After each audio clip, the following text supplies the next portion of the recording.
السلام عليكم ورحمة الله وبركاته نحمده ونصلي على رسوله الكريم أما بعد بسم الله الرحمن الرحيم الحمد لله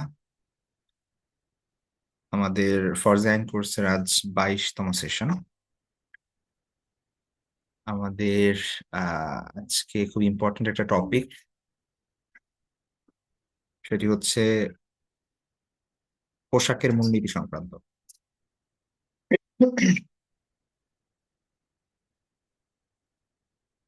তো এটা এমন একটা বিষয় যে আমরা নারী পুরুষ এবং সর্বস্তরের মানুষ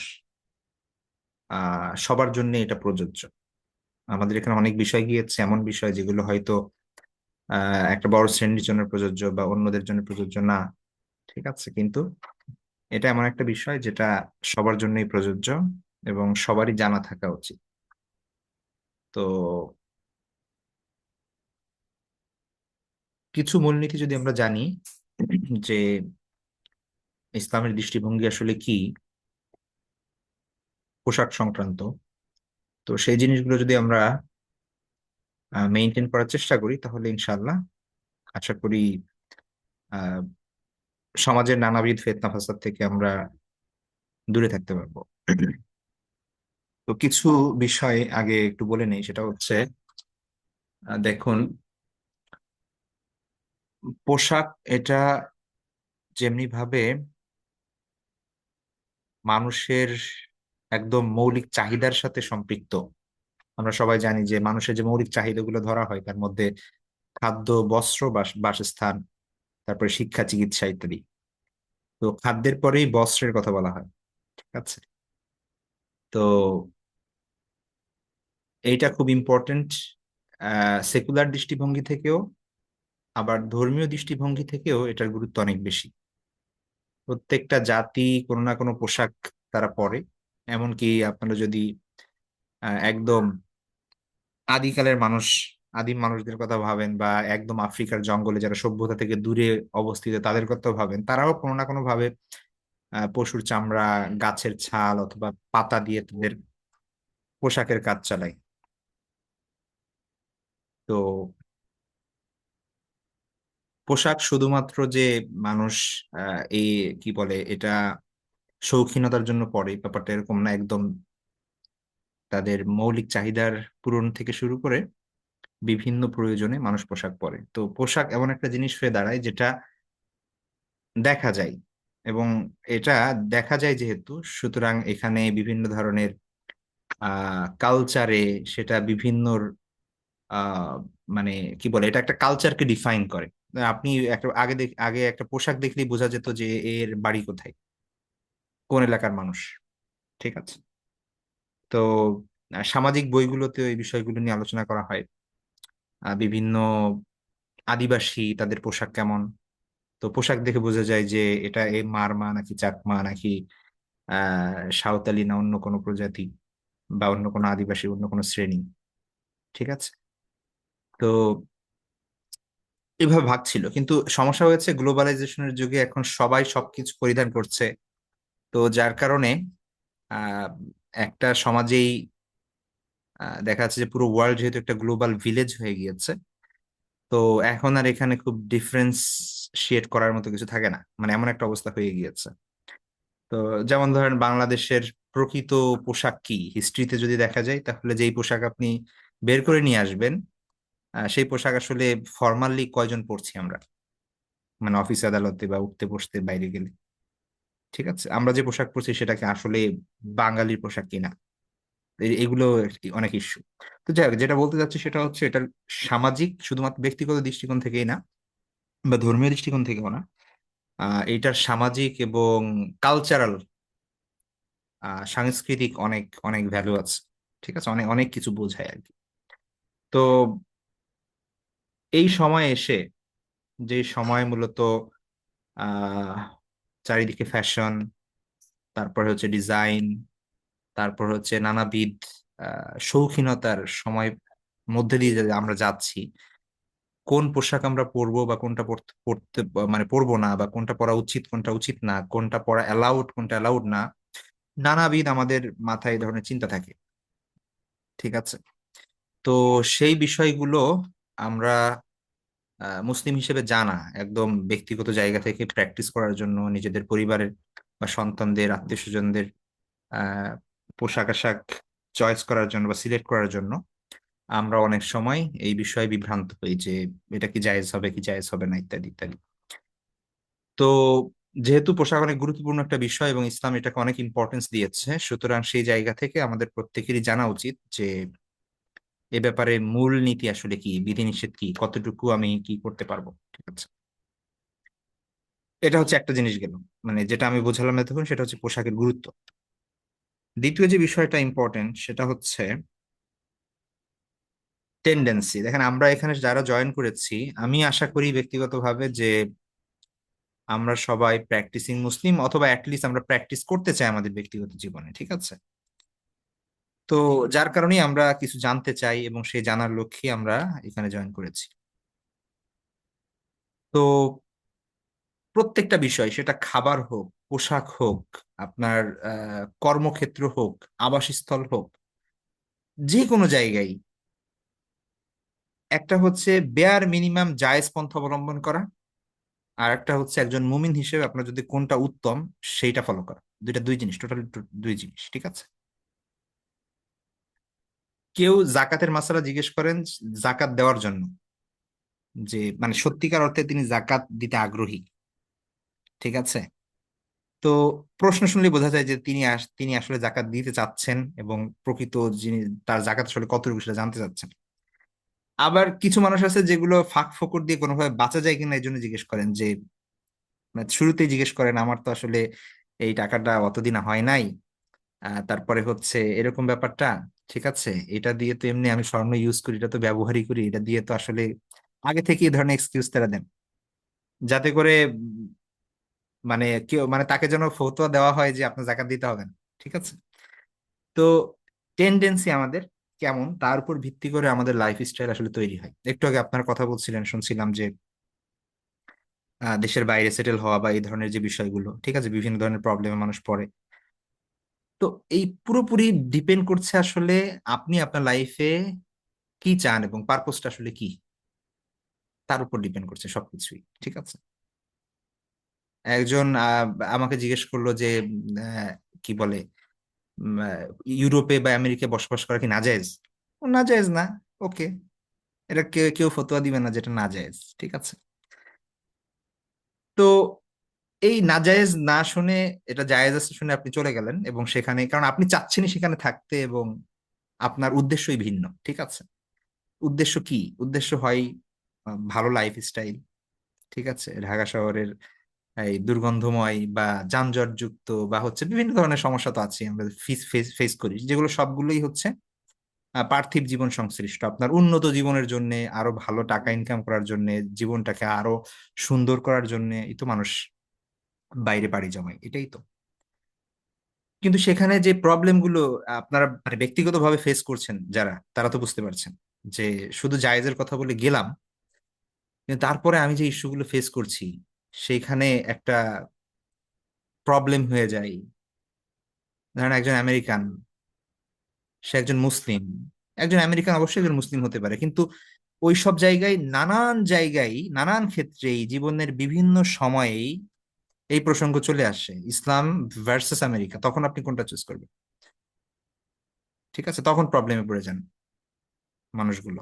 ঠিক আছে, তো আমাদের বাংলাদেশে একটা মুসলিম কান্ট্রি, মানে অধিকাংশ মানুষ মুসলমান এবং অনেক মানুষই প্র্যাকটিসিং মুসলিম বা ইসলামের একটা প্রভাব আছে, তারপরেও ব্যবসা করতে গেলে হালাল ব্যবসা করা মুশকিল, চাকরি করতে গেলে হালাল চাকরি করা মুশকিল, বা প্রত্যেকটা জায়গায় হারাম হারাম হারাম সব জায়গায় ঢুকে গেছে, অর্থ ব্যবস্থার পুরোটাই সুদ ঢুকে গেছে। তাহলে ওই সব জায়গায় এইসবের অবস্থা কতটা ভয়াবহ, হালালের তো কল্পনাও করা যায় না, তাই না? তো সেই জিনিসগুলো তো আছেই। তো ওই জায়গায় বেঁচে চলা অনেক কষ্ট, অনেক কঠিন। এটা শুধু আপনি বললেন যে ওখানে যাওয়া তো জায়েজ আছে, ব্যাস আমি চলে গেলাম, কিন্তু তারপরে যে প্রবলেম গুলো ফেস করতে হয়, তো সেটা আরো ভয়াবহ বিষয়। হ্যাঁ, তারপরে অনেক মানুষ আছে এবং চলার চেষ্টা করছে, ঠিক আছে। অনেক মানুষ এমনও আছে যে বাংলাদেশে থাকতে প্র্যাকটিসিং না, কিন্তু বিদেশে গেলে মানে ওই নেগেটিভ কালচার দেখে তারা আরো ইমানদার হয়ে যায় বেশি। অনেক মানুষ আছে এমন যে বাংলাদেশে থাকতে নামাজ পড়তো না, কিন্তু বিদেশে গিয়ে নামাজ পড়া শুরু করছে। বাংলাদেশে থাকতে হিজাব পড়তো না, বিদেশে গিয়ে হিজাব পড়া শুরু করছে। বাংলাদেশে থাকতে কোরআন পড়তো না, বিদেশে গিয়ে কোরআন পড়া শুরু করছে। অনেক মানুষ আছে এরকম। সেটাও একটা দিক। তো ওভারঅল যে বিষয়টা সেটা হচ্ছে প্রত্যেকটা ক্ষেত্রে আমরা কি চাই, প্রায়োরিটি কোনটা দিচ্ছি, মানে প্রত্যেকটা ক্ষেত্রে লাইফের ডিসিশন নেওয়ার ক্ষেত্রে, সেটা জমি কেনা হোক, বাড়ি কেনা হোক, ঘর করা হোক, আহ ভার্সিটিতে ভর্তি হোক, চাকরি না হোক, ব্যবসা বাণিজ্য হোক, কোথাও সেটেল হওয়া হোক, এইখানে উদ্দেশ্যটা কি? আমার কতটুকু দুনিয়াবি লাভ হচ্ছে, কতটুকু লস হচ্ছে, আমরা যতটুকু হিসাব করি যে আমি যদি এখন ঢাকা ছেড়ে আমি যদি নিউ ইয়র্কে চলে যাই, আমি যদি ক্যালিফোর্নিয়ায় চলে যাই, তাহলে কানাডায় চলে যাই, আমার তাহলে এই সুবিধা, ব্যাস আমার সামনে হিসাব ক্লিয়ার, এবং আমি আমার চান্স পাওয়া মাত্র আমি চলে যাব।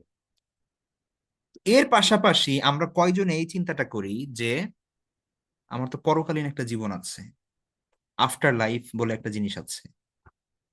ওই জায়গায় আসলে একটু হিসাব কি আমরা করি যে আসলে কতটুকু ওই জায়গায় আমি লাভবান হব?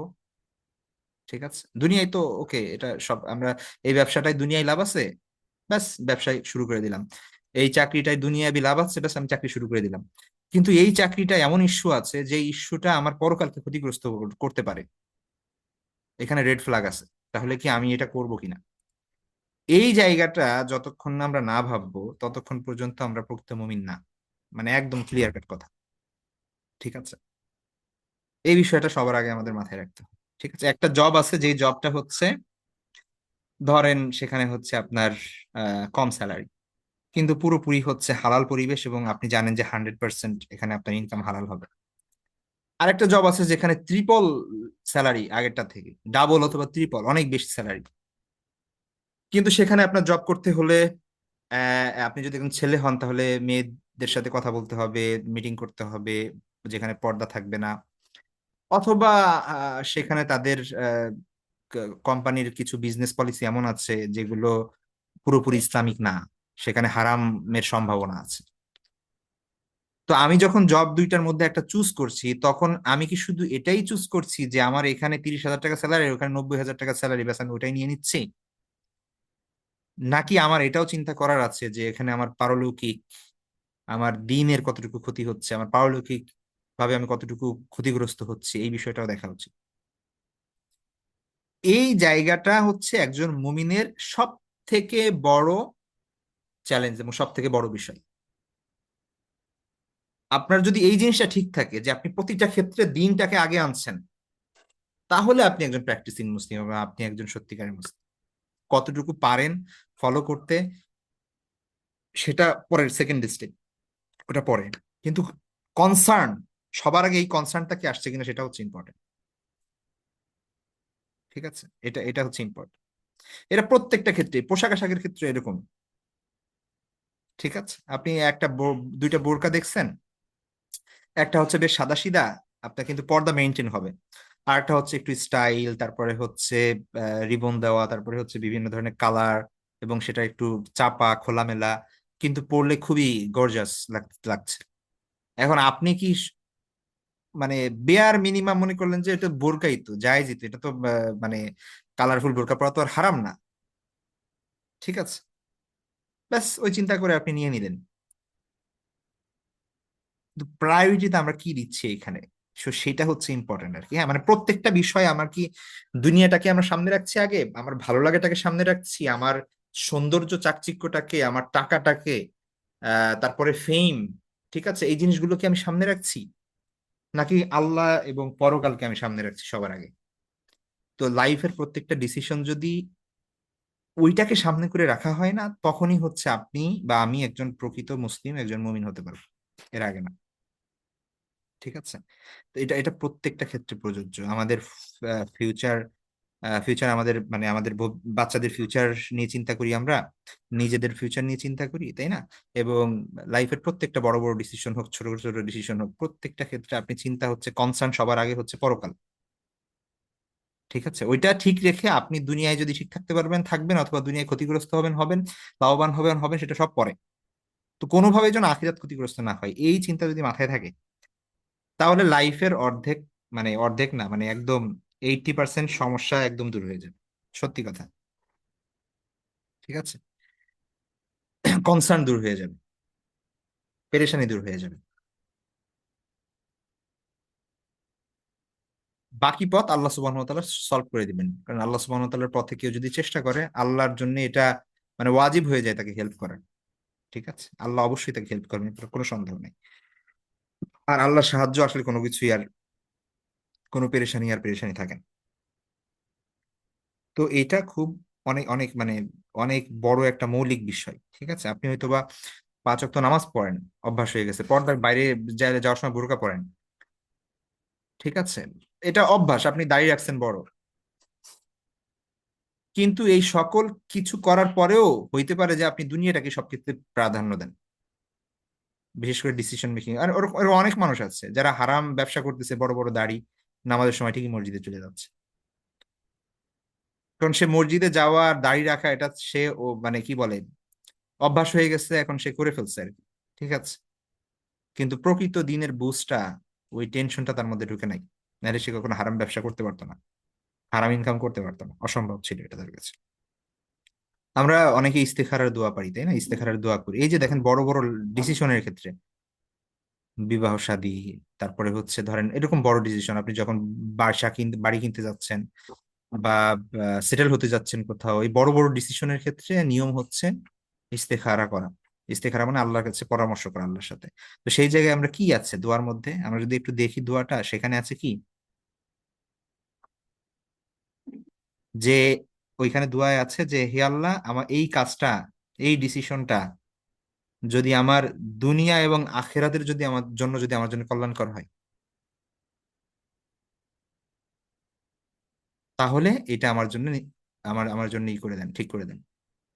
আর এই কাজটা যদি দুনিয়া এবং আখেরাতের জন্য আমার জন্য ক্ষতিগ্রস্ত হয় বা অকল্যাণকর হয়, তাহলে এটা আমার থেকে দূর করে দেন, এর বদলে আমার জন্য উত্তম একটা ব্যবস্থা করে দেন। তো এই যে যে দোয়াটা, এই দোয়ার মধ্যে কিন্তু সবকিছু আছে। তো আপনি শুধুমাত্র দুনিয়া যখন চিন্তা করবেন, কারণ হাদিসের মধ্যে এসেছে যে দুনিয়ার ভালোবাসা হচ্ছে সকল অনিষ্টের মূল। যত গুনাহ পাপাচার অন্যায় অবিচার যা কিছুই আছে, এই সব কিছুর মূল্য হচ্ছে দুনিয়ার ভালোবাসা। এবার দুনিয়ার ভালোবাসার বিভিন্ন ফর্ম হতে পারে, টাকা পয়সার ভালোবাসা বা সম্পত্তির ভালোবাসা, সৌন্দর্যের ভালোবাসা, তারপরে হচ্ছে আপনার আহ এই ধরনের মানে ফেইমের ভালোবাসা, প্রসিদ্ধির ভালোবাসা। ঠিক আছে, এক একজনকে এক এক রকমের ভাবে আল্লাহ পরীক্ষা করবেন। কিন্তু এই ভালোবাসা, যেটা দুনিয়ার ভালোবাসা এই ক্যাটাগরির মধ্যে পড়ে, এই ভালোবাসাটাই হচ্ছে সকল অনিষ্টের মূল, সকল অনিষ্টের মূল। এবং সকল গুনার ক্ষেত্রে দেখবেন ঘুরে ফিরে এখানে চলে আসে। তো এই জায়গায় ঠিক রাখা এটা খুব জরুরি। ঠিক আছে।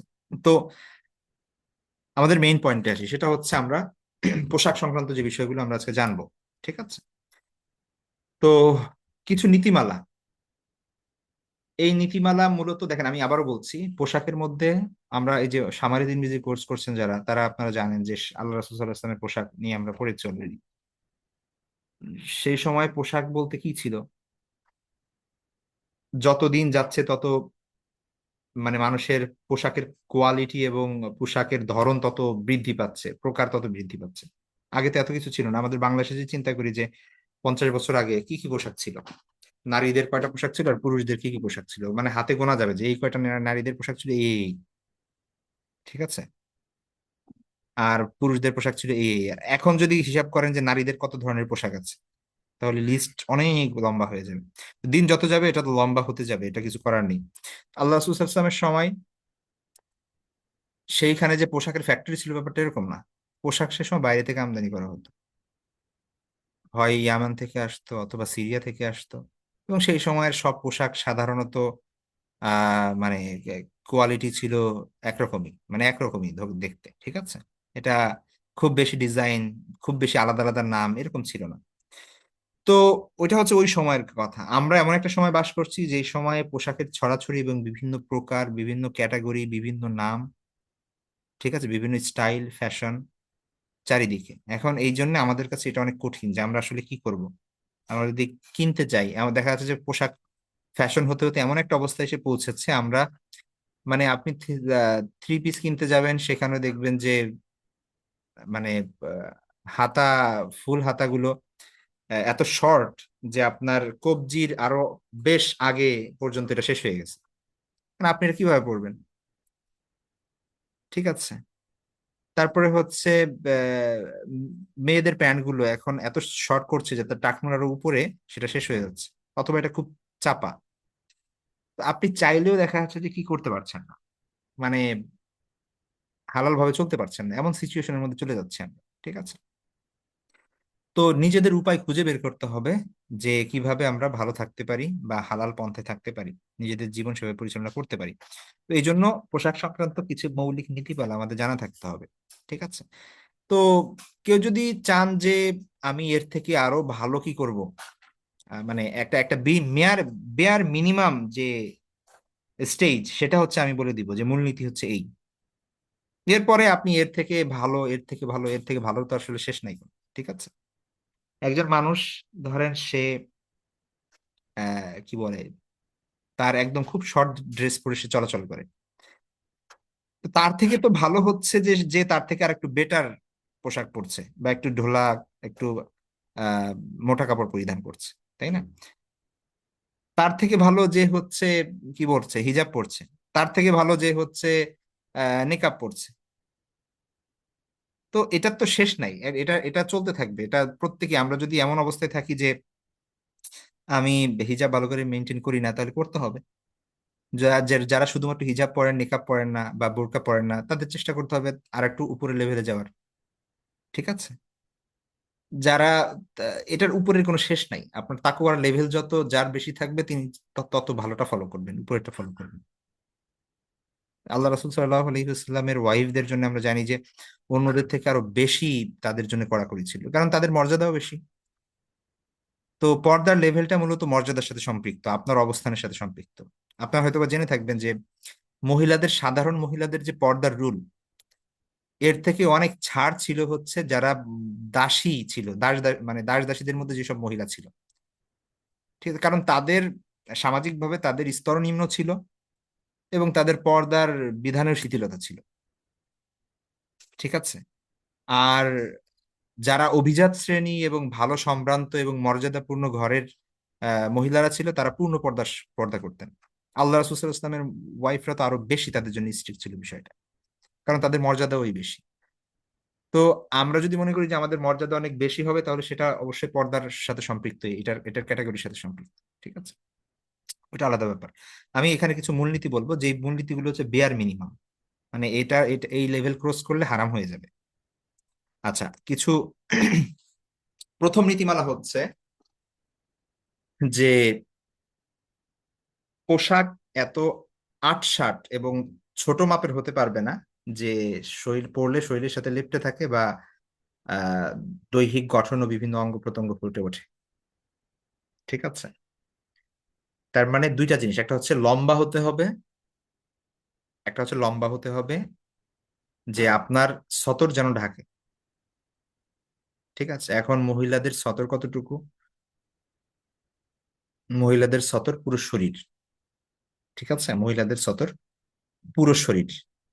আর পুরুষের সতর হচ্ছে নাভি থেকে হাঁটুর নিচ পর্যন্ত। ঠিক আছে, মহিলাদের সতর পুরো শরীর। একটা আপনারা জানেন যে একটা ইখতিলাফ আছে, কেউ কেউ বলেন যে মুখ, শুধুমাত্র মুখমণ্ডল এবং হাতের কবজিটুকু বাদে। ঠিক আছে, সেটা আলাদা হিসাব, ওটা ওটা পরে করি। হ্যাঁ, ওটা যদি আমরা বাদই দিই, তাহলে তার মাথা থেকে শুরু করে একদম পা পর্যন্ত আমরা শুধু হাতের কবজি থেকে মানে রিস্ট এবং ফেসটা যদি আমরা বাদ দিই, ঠিক আছে, তাহলে এই পুরোটাই হচ্ছে সাতর। সুতরাং আপনার পোশাক পরতে হবে এমন পোশাক, এটা অবশ্যই আমরা পোশাকের কথা যেহেতু বলছি, এটা অন্যের সাথে সম্পৃক্ত, অর্থাৎ যখন আপনি বাসায় অন্য কেউ থাকে বা হচ্ছে পাবলিক প্লেসে যান, সেই জায়গার কথা বলছি। হ্যাঁ, আপনি আপনার বাসার মধ্যে, রুমের মধ্যে আপনি প্রাইভেটলি কিভাবে আছেন সেটা আপনার ব্যাপার, যেখানে অন্য কেউ নেই বা হচ্ছে আহ আপনি একা, তো সেটা আলাদা ব্যাপার। হ্যাঁ, আমরা এটা বলছি যে যখন আপনি পাবলিক প্লেসে যাচ্ছেন বা হচ্ছে অন্য সামনে যাচ্ছেন, সাক্ষাতে যাচ্ছেন, তখন। তো পুরো শরীর, শুধুমাত্র মুখমণ্ডল এবং হাতের কবজি ব্যতীত, হাতের কবজি থেকে বাকি অংশটুকু ব্যতীত। এইটুক লম্বা যদি কাপড় না হয়, অর্থাৎ কাপড় যদি এত শর্ট হয় যে এইটুক কাভার করে না, অর্থাৎ আপনি সবকিছু ঠিক আছে, হিজাবও পরছেন কিন্তু প্যান্ট পরছেন বা হচ্ছে পাজামা পরছেন হচ্ছে আপনার টাকনু থেকে 4 আঙ্গুল উপরে, ওই পর্যন্ত দেখা যাচ্ছে। অথবা অনেকে জামা পরছেন হাতা হচ্ছে রিস্ট বা হচ্ছে কবজি থেকে আরো 4 আঙ্গুল উপরে, তাহলে কিন্তু এই অংশটুকু ঢাকা হলো না, এটা শর্ট হয়ে গেল, ছোট মাপের হয়ে গেল, ঠিক আছে? তো এটা কিন্তু বৈধ হবে না। অথবা কারো ঘাড় দেখা যায় বা হচ্ছে এরকম যাই হোক বিভিন্ন ভাবে, অথবা চুলের কোনো অংশ দেখা যাচ্ছে, মাথার কোনো অংশ দেখা যাচ্ছে, তো এটা হতে পারবে না। অনেক ছেলেরা শর্ট পরে, ঠিক আছে, ফুটবল খেলে বিশেষ করে এই যে হাঁটুর উপরে কাপড় পরে, তো এটা জায়েজ হবে না কোনোভাবেই, ঠিক আছে? তো হাঁটুর নিচ পর্যন্ত যেতে হবে, অর্থাৎ সতর ঢাকতে হবে, এতটুকু লম্বা হতে হবে।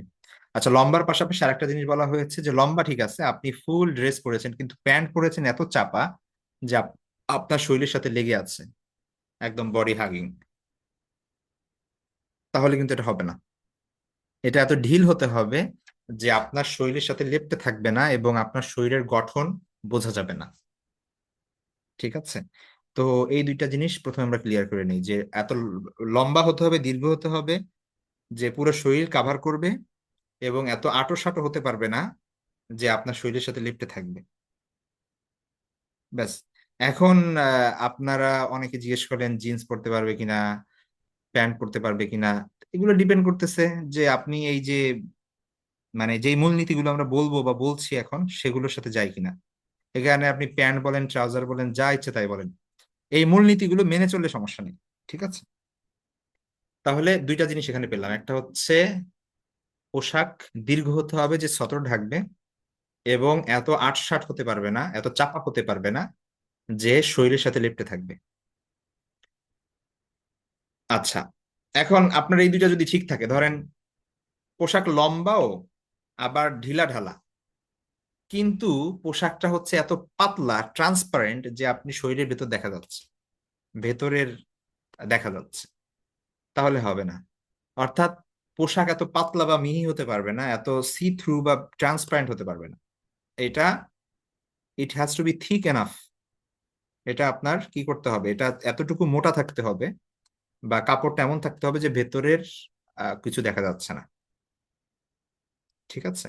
তো এই জন্য এটা এটা খুব ইম্পর্টেন্ট যে শরীর আপনি আপনি পরলেন, অনেকেই পরেন সেলোয়ার কামিজ পরেন এবং থ্রি পিস পরেন, আহ একদম হাতাটা পুরো শরীর ঠিক আছে, লম্বা, হাতাটাও লম্বা, কিন্তু তার হাতাটা হচ্ছে আপনার জালির, এরকম কি জানি আছে, জালি জালি, ঠিক আছে? সেটা ট্রান্সপারেন্ট। হিজাবও পরছেন সবকিছু হচ্ছে, কিন্তু তার হাতাটা হচ্ছে পুরোটা, পুরো হাতাটা একদম আহ পুরো হাতাটাই হচ্ছে ট্রান্সপারেন্ট, দেখা যাচ্ছে ভেতর, বা এত পাতলা। অনেকে আবার দেখা যাচ্ছে যে ওড়না পরেন, ওড়নাটা ট্রান্সপারেন্ট থাকে, ঠিক আছে? তো ওড়নার ভেতরে যদি চুল দেখাই যায় তাহলে সেইটা দিয়ে কি লাভ হলো? বা আপনার এই হাতার ভেতরে যদি আপনার যদি শরীর দেখাই যায় তাহলে এটা কি লাভ হলো? তো তিনটা জিনিস, প্রথমত একটা হচ্ছে লম্বা হতে হবে যেন সতর ঢাকে, আহ একদম টাইট হতে পারবে না, ঢিলা ঢালা হতে হবে। 3 নাম্বার হচ্ছে এত সি থ্রু হতে পারবে না, ট্রান্সপারেন্ট হতে পারবে না, পাতলা হতে পারবে না, বা ভেতরে দেখা যায় এমন হতে পারবে না, এটা মোটা হতে হবে, ঠিক আছে? প্রথমত এই তিনটা জিনিস। তো আহ একটা ঘটনা আছে, একবার হাফসা বিনতে আব্দুর রহমান, তিনি হচ্ছেন আয়েশা রাদিয়াল্লাহু আনহার, আব্দুর রহমান হচ্ছে মূলত আবু বকর রাদিয়াল্লাহু আনহুর ছেলে, আবু বকর রাদিয়াল্লাহু আনহুর মেয়ে হচ্ছে আয়েশা। তো আব্দুর রহমানের ছেলের নাম ছিল, মেয়ের নাম ছিল হচ্ছে হাফসা, তাহলে আয়েশা রাদিয়াল্লাহু তাআলা হচ্ছে তার ফুফু। তো হাফসা একদিন আসছে তার ফুফুর কাছে, আয়েশা রাদিয়াল্লাহু তাআলার কাছে, তো তার তার তখন পাতলা ওড়না ছিল একটা মাথায়, ও আয়েশা রাদিয়াল্লাহু তাআলা দেখে সেটা টান দিয়ে নিয়ে একদম সাথে সাথে ছিঁড়ে ফেললেন এবং মোটা একটা ওড়না পরিয়ে দিলেন, ঠিক আছে? মুয়াত্তা মালিক রাদিয়াল্লাহু তাআলা রাহিমাহুল্লাহ তাআলার গ্রন্থে আছে। তো এটা হচ্ছে গেল, এই হচ্ছে আপনার তিনটা মেইন মূলনীতি, ঠিক আছে? লম্বা হতে হবে, টাইট হতে পারবে না, ঢিলেঢালা হতে হবে, এবং মোটা হতে হবে, পাতলা সি থ্রু হতে পারবে না, ট্রান্সপারেন্ট হতে পারবে না। আচ্ছা, 3 নাম্বার, পোশাকের ক্ষেত্রে কাফের মুশরিক ও ফাসেক লোকদের অনুসরণ সাদৃশ্য অবলম্বন করা যাবে না। বিশেষত যেই সব পোশাকের ক্ষেত্রে অমুসলিমদের, যেগুলো অমুসলিমদের বৈশিষ্ট্যযুক্ত এবং নিদর্শনযুক্ত, ঠিক আছে। এটা অবশ্য কনটেক্সচুয়াল, আপনার বুঝতে হবে। এখন ধরেন এমন একটা সময় ছিল, আমি যেটা বললাম আপনাদেরকে, যে এক একটা জাতি এক এক ধরনের পোশাক পরতো। আরবরা আরবের পোশাক পরতো, অনারবরা অনারবের পোশাক পরতো, তাই না? অনারবের মধ্যে পার্সিয়ানরা পার্সিয়ানদের পোশাক পরতো। তাদের আলাদা আলাদা এক এক ধরনের ড্রেস ছিল। তো এক এক জায়গার মানুষ এক একটা ধর্ম পালন করতো এবং তাদের ধর্মের আলোকে সেই ধরনের ড্রেস তারা পরিধান করতো, এবং এটা সব জায়গায় ছিল। ওই সময়ে আপনি যদি অন্য কালচারের পোশাক পরিধান করেন, তার মানে হচ্ছে এটা অনেক সিরিয়াস একটা ব্যাপার, ঠিক আছে। কিন্তু আবারও বলছি, আমরা এমন একটা সময় বাস করছি, এখানে আসলে এখন কোনো মানে এমন কোনো ড্রেস খুব কম যেটা হচ্ছে কালচারের সাথে সম্পৃক্ত। আপনি জিন্স, এখন পৃথিবীর সব দেশের মানুষই জিন্স পরে, এখন এটাকে কোন দেশের মানুষের সাথে ধরবেন আপনি? বা হচ্ছে শার্ট, টি শার্ট, প্রত্যেকটা জিনিস এখন গ্লোবালাইজেশনের যুগে এটা সবাই পরিধান করছে এখন, ঠিক আছে। তো এই জিনিসগুলোকে আমরা এই এই আওতায় নিয়ে আসতে পারবো না যে ধরেন একজন প্যান্ট পরলো শার্ট পরলো সেটা কাফের মুশরিকের অনুসরণ, এটা এটা বলা যাবে না। কারণ এটা একটা সময় হয়তো বা ছিল যখন মুসলিমদের কেউই শার্ট প্যান্ট পরতো না, শুধুমাত্র কাফেররাই শার্ট প্যান্ট পরতো। তখন হচ্ছে কেউ যদি শার্ট প্যান্ট পরতো, তখন এটা ওই এই ট্যাগটা লাগানো যেত তাদেরকে যে কাফের মুশরিকের অনুসরণ। কিন্তু বর্তমান সময় এমন হয়ে গিয়েছে যে এখন আর ওই সময়টা নেই, ঠিক আছে। কিন্তু একটা জিনিস আছে, সেটা হচ্ছে যেই পোশাকটা শুধুমাত্র ওই কালচার না, শুধু ওই ধর্মের মানুষটাই পরে, অন্যরা পরে না বা পরা নিষেধ, তাহলে ওই জিনিসটা পরা যাবে না। যেমন প্রত্যেক ধর্মেরই নিজস্ব কিছু ধর্মীয় গুরুরা কিছু পোশাক পরে, যেমন হিন্দুদের ধর্মযাজকরা, তাদের দেখবেন যে এই, কি বলে, অরেঞ্জ কালার টাইপের এরকম একটা কালার, কি বলে কালারটাকে, ওই ওই ধরনের গেরুয়া কালারের পরেন তারা, হচ্ছে পোশাক পরেন, ঠিক আছে। ওই ধরনের একটা নির্দিষ্ট কোয়ালিটি আছে এখানে। তারপরে হিন্দুরা ধরেন এই যে সিথি, তাদের বা শাখা পরে, তারা সাদা সাদা শাখা পরে, বা হচ্ছে আহ, তারা সিথিতে সিঁদুর নাই। এটা কিন্তু শুধুমাত্র তারাই নেই এটা, এবং কেউ যদি মানে তাদের সিথিতে যদি সিঁদুর থাকে, আপনি দেখেই বুঝতে পারবেন যে সে হিন্দু। এটা কোনো মুসলিমরা নেয় না বা পরে না। যদি এই টাইপের কিছু হয়, যেমন ক্রুশ, এটা শুধুমাত্র খ্রিস্টানরাই দেখা যাচ্ছে যে ক্রুশ নেয়, এটা তাদের ধর্মীয় একটা সিম্বল। তো এরকম যদি ধর্মীয় সিম্বল জাতীয় কিছু হয়, এগুলো না যায় সম্পূর্ণ মুসলমানদের জন্য, ঠিক আছে। তো ধরেন খ্রিস্টান ধর্মযাজক বা খ্রিস্টান পাদ্রীরা যে পোশাক পরে, নির্দিষ্ট পোশাক আছে, খ্রিস্টান নানদের নির্দিষ্ট পোশাক আছে, ওগুলো মুসলমানরা পড়তে পারবে না, ওটা সম্পূর্ণ হারাম, ঠিক আছে। তো এখানে যেটা বোঝানো হচ্ছে সেটা হচ্ছে অমুসলিমদের বৈশিষ্ট্য ধারণ করে এবং নিদর্শন আছে এমন কোন পোশাক আপনি পড়তে পারবেন না। আচ্ছা, তারপরে যে ব্যাপারটা সেটা হচ্ছে পোশাকের মাধ্যমে অহংকার বা লোকের দৃষ্টি আকর্ষণ করার উদ্দেশ্য হওয়া যাবে না। হ্যাঁ, এটা ডিপেন্ড করছে সম্পূর্ণ আপনার নিয়তের উপর। এটা আসলে দূর থেকে দেখে বলা যাবে না। আপনি অনেক দামি একটা ড্রেস পরতেই পারেন, এটা জায়েজ আছে, কোনো সমস্যা নাই। এটা এটা এখন এটা হারাম হয়ে যেতে পারে যদি আপনি, আপনার মনে যদি উদ্দেশ্য থাকে যে হ্যাঁ আমি তো সব থেকে দামি পোশাক পরছি আর এরা সবাই কি ফকিরের দল, ঠিক আছে। যদি এই ধরনের মনে যদি এই ধরনের অহংকার চলে আসে, বা মানুষের দৃষ্টিতে আপনি আহ, খুব মানে ভালো হওয়ার জন্য আকর্ষণীয় ড্রেস পরেন, তো তখন এটা তো আপনার উদ্দেশ্যের উপর ডিপেন্ড করে হচ্ছে এটা হালাল বা হারাম হয়ে যাবে, ঠিক আছে। তো এটা আসলে এমন কিছু না যে আপনি দেখে বলতে পারবেন। তো কারণ আল্লাহ রাসূল সাল্লাল্লাহু আলাইহি ওয়াসাল্লাম বলেছেন যে যে ব্যক্তি দুনিয়াতে সুখ্যাতি এবং প্রদর্শনীর পোশাক পরবে, কিয়ামতের দিন আল্লাহ তাকে লাঞ্ছনার পোশাক পরিধান করাবেন। খুবই মানে ভয়ঙ্কর হাদিস। তো তো এমনি ভাবে অহংকারের আরেকটা কারণে ওই যে আমরা জানি যে পুরুষদের জন্য টাকনুর নিচে কাপড় পরা নিষেধ, ওটারও কারণ আছে। অহংকার বশত সেই সময় মক্কার মানুষ এভাবে তাদের যারা বড়লোক ছিল এই টাইপের, তারা দেখা যাচ্ছে যে যেত আর পিচ দিয়ে কাপড় এরকম ঘষতে ঘষতে ঘষতে ঘষতে যেত, অহংকার নিয়ে চলাচল করতো দুনিয়াতে। তো এই এই ব্যাপারের জন্য নিষেধ করা হয়েছে টাকনুর নিচে কাপড় পরার জন্য। তো যে ব্যক্তি অহংকার বশত কাপড় পরে, কিয়ামতের দিন আল্লাহ তার দিকে দৃষ্টিপাত করবেন, এরকম হাদিস আছে। তো এইটা হচ্ছে আপনার ডিপেন্ড করছে যে ওই ব্যক্তি যে পোশাক পরছে তার নিয়তের উপর। ঠিক আছে, আপনি একটা ভালো পোশাক পরতেই পারেন, সেজন্য আপনার মনে থাকবে যে যা আল্লাহ আপনাকে পরিয়েছেন, আলহামদুলিল্লাহ। ঠিক আছে, কিন্তু আপনি অন্যের থেকে বেটার, ঠিক আছে, অন্য কেউ আপনার লেভেলের না, বা এই এই টাইপের মনোভাব দূর করতে হবে। ওই ধরনের মনোভাব আসলে এই পোশাক পরাও আপনার জন্য হারাম হয়ে যাবে। তো তারপরে পরের যে বিষয়টা সেটা হচ্ছে খুব ইম্পর্টেন্ট, পুরুষদের জন্য মেয়েদের জন্য নির্ধারিত পোশাক এবং মেয়েদের জন্য পুরুষদের জন্য নির্ধারিত পোশাক নিষেধ। যেহেতু আহ, অনেক একাধিক হাদিসের মধ্যে একে অপরের সাদৃশ্য গ্রহণের ব্যাপারে নিষেধাজ্ঞা আছে। ঠিক আছে, যারা নারীদের আহ, আল্লাহ রাসূল সাল্লাল্লাহু আলাইহি ওয়াসাল্লাম বলেছেন সব পুরুষের উপর লানত যারা নারীদের সাদৃশ্য গ্রহণ করে, এবং ওই সব নারীদের উপর লানত যারা পুরুষের সাদৃশ্য গ্রহণ করে। তো সাদৃশ্য গ্রহণ করা মানে কি? এটার কয়েকটা দিক হইতে পারে, বিভিন্ন ওয়েতে হইতে পারে। ঠিক আছে, সাজসজ্জার উপর হতে পারে, পোশাক আশাকের সাথে হতে পারে, ঠিক আছে, চাল চলনে হতে পারে। তো বিভিন্ন ভাবে হতে পারে, পোশাক সেখানে বড় একটা বিষয়। এটা সহিহ বুখারীর হাদিস, এর উপরে কোনো সন্দেহ নেই যে আল্লাহ রাসূল সাল্লাল্লাহু আলাইহি ওয়াসাল্লাম এর হাদিস এটি, সুতরাং এটা খুব ইম্পর্টেন্ট বিষয়। তো এখন কোনটা নারীর পোশাক আর কোনটা পুরুষের পোশাক, এটা মূলত কালচারাল একটা বিষয়। ঠিক আছে, ধরেন একটা কালচারে নারীরাই, আমাদের সমাজে পুরুষ কখনো শাড়ি পরে না, কাপড় মানে শাড়ি যেটা আর কি, সেটা পুরুষ কোনোদিনই পরিধান করে না, সেই কালচারই নাই আমাদের সমাজে, নারী পরিধান করে। এখন কোনো পুরুষ যদি ফান করে বা অভিনয় করতে গিয়ে ঢং করে এটা পরে, এটা সম্পূর্ণ হারাম হবে তার জন্য।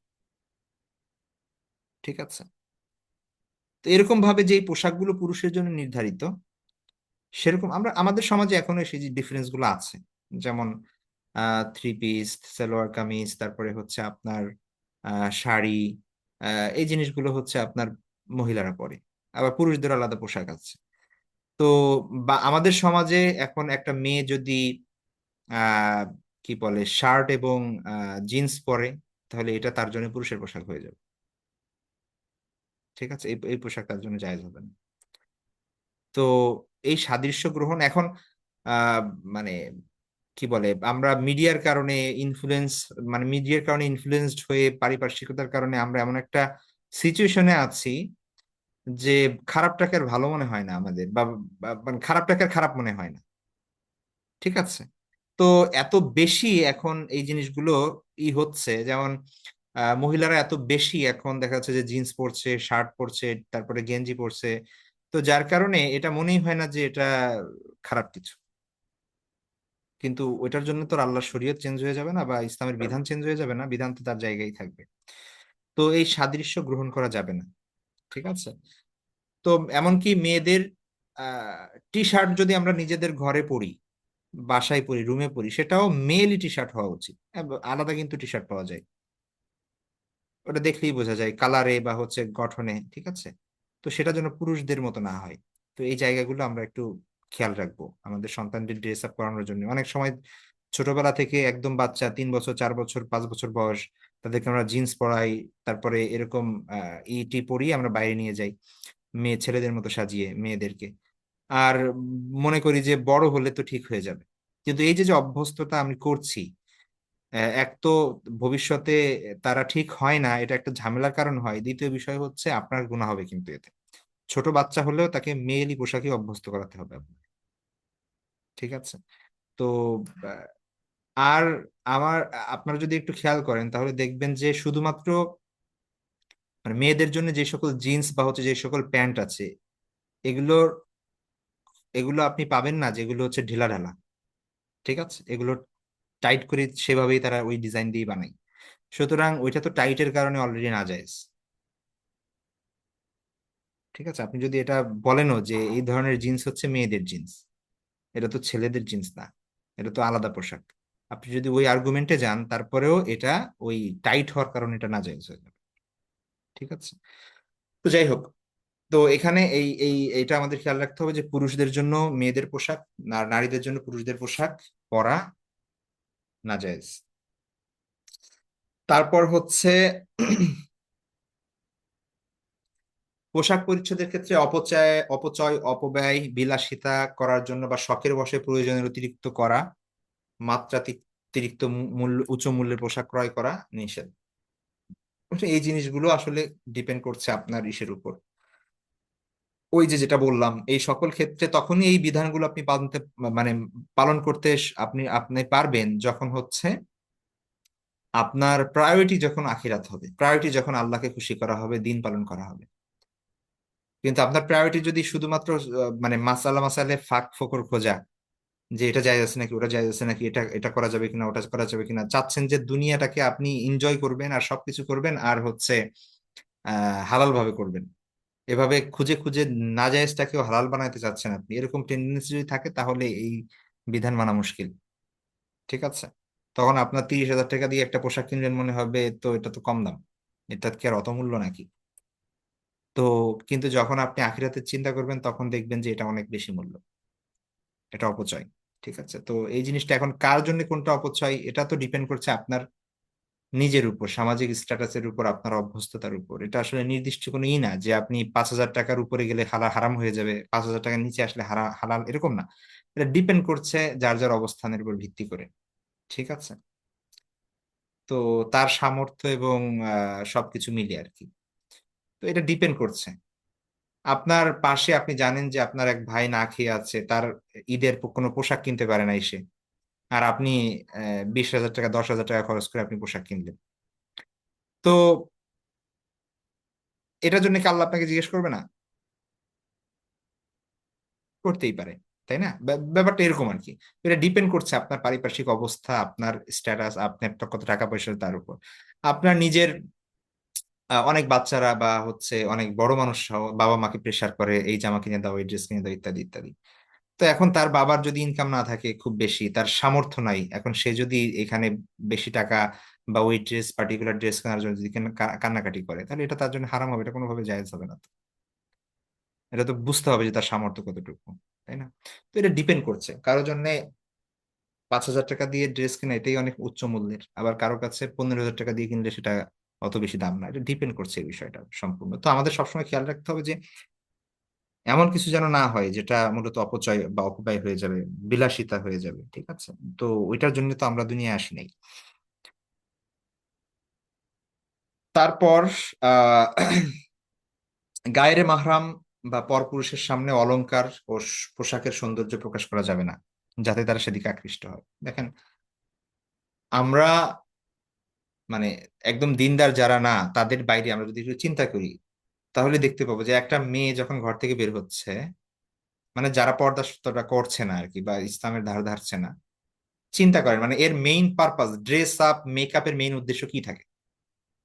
মানে সে বারবার আয়নার কাছে যাচ্ছে, মেকআপ করছে, তারপরে ড্রেস বারবার দেখছে যে ঠিক আছে কিনা, তারপরে ড্রেস চেঞ্জ করছে, পরছে সুন্দর ড্রেস, বারবার চেঞ্জ করছে, সে বাইরে যাচ্ছে, কাজে যাচ্ছে, লেখাপড়া করতে যাচ্ছে, ভার্সিটি যাচ্ছে, তার পোশাকের এত কিসের দরকার? তো তার উদ্দেশ্যই থাকে যে অন্যরা যেন দেখে ইমপ্রেসড হয়, বা বা মেয়ে হলে ছেলেরা যেন আকৃষ্ট হয়, ছেলে হলে সে যেন এমন ড্রেস আপ করে যায় যাতে মেয়েরা আকৃষ্ট হয়।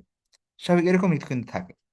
তো আপনার উদ্দেশ্য যদি এরকম থাকে, তাহলে আপনি হালাল পোশাক পরলেও হারাম হয়ে যাবে, ব্যাপারটা বুঝতে হবে। ব্যাপারটা এটা মানে এই বিষয়টাই, পোশাক পরা হারাম হবে না মানে যদি আপনি হালাল পোশাক পরেন, কিন্তু আপনার এই জিনিসটাই গুনাহের কাজে।